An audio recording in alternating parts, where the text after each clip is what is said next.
स्वागत है आपका उठो जागो में। और प्रतिष्ठा जानी मानी योगाचार्य और कथक नृत्यांगना हमारे साथ हैं। सबसे पहले आपसे ये जानना चाहेंगे, आपके पिताजी बहुत बड़े योग गुरु हैं, भारत भूषण जी, पद्मश्री भी उन्हें मिल चुका है, एकमात्र व्यक्ति हैं योग की दुनिया में वो ये सम्मान लेने वाले।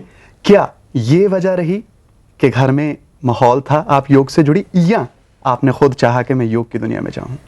तेजेंद्र जी, आपने बहुत अच्छा प्रश्न किया है, लेकिन मैं यहाँ ये कहना चाहूँगी कि मछली के बच्चे को कोई तैरना नहीं सिखाता। क्या बात। तो अक्सर लोग पूछते हैं आपने योग कब से सीखना शुरू किया, तो मैं कहती हूँ when I was in the womb of my mother, क्योंकि कुछ पूर्व संस्कार शायद होंगे जिस कारण उनके घर में जन्म मिला मुझे, और फिर उनसे ये सीखने का सौभाग्य प्राप्त हुआ। फिर भी प्रतिष्ठा मैं जानना चाहूँगी कि मतलब आपने जो ग्रेजुएशन है वो आर्ट्स में किया, लेकिन मास्टर्स जो है वो आपने माइंड बॉडी सोल में किया। तो how does it feel to be a part of a family where your own father is the only, Padma Shri recipient of the योग? कैसा लगता है एक उस फैमिली का हिस्सा बनना, उस परिवार का हिस्सा? अक्सर लोगों को लगता है कि वो इतने बड़े योग गुरु हैं, भगवे कपड़ों में रहते हैं, लेकिन शायद क्योंकि बचपन से बाबा ने हमें बताया कि योगी मीन्स परफेक्ट।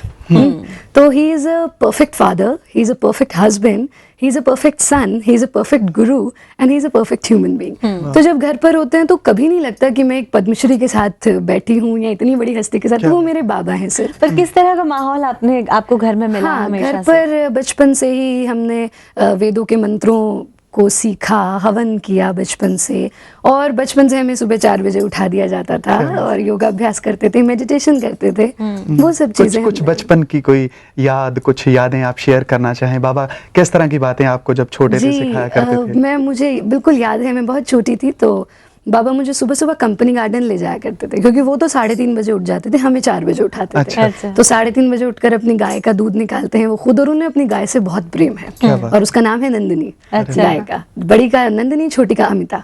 तो वो अपना गाय की सेवा से निवृत्त होकर हमें कंपनी गार्डन ले जाया करते थे, और सारे रास्ते उनका नियम था कि रोज एक मंत्र अर्थ सहित बच्चों को मुझे सिखाना है, और फिर वो अगला तब तक नहीं सिखाएंगे जब तक उसको हम मूल रूप से अपने अंदर ग्रहण नहीं कर लेंगे। और एक चीज मुझे याद है, मैं बहुत छोटी थी तो एक बार मैं जाके अपना फटाफट रात को सो गई, तो उन्होंने मुझे सोते हुए को उठाया और उन्होंने कहा, आज पूरे दिन में तुमने कौन सा पुरुषार्थ किया है, कौन सा एक अच्छा काम किया है?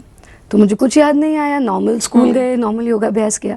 तो उन्होंने कहा, नहीं, जब तक कोई एक पुरुषार्थ नहीं करोगे तुम सोओगे नहीं। वहां से ये चीज हमारे अंदर डेवलप। तो जब इतने संस्कार आपको शुरू से ही मिलने लग गए, 5 साल की उम्र में आपने यज्ञ करना शुरू कर दिया था, तो आपकी उम्र के उस समय जो बच्चे होते हैं वो इन सब चीजों की तरफ उनसे दूर भागते हो, सुनते भी नहीं है शायद ये यज्ञ क्या होता है, और स्कूल जाने की वो उम्र होती है, पढ़ाई लिखाई में सारा समय निकल जाता है।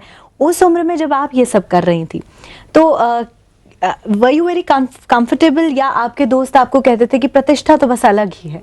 नहीं, अलग तो खैर बचपन से ही कहा गया, लेकिन आई वॉज रियली कंफर्टेबल।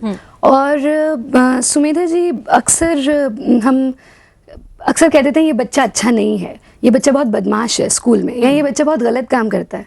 नहीं, बच्चे की गलती नहीं है, बच्चे को कैसे संस्कार दिए गए। और हम, आप और मैं, हम क्या हैं?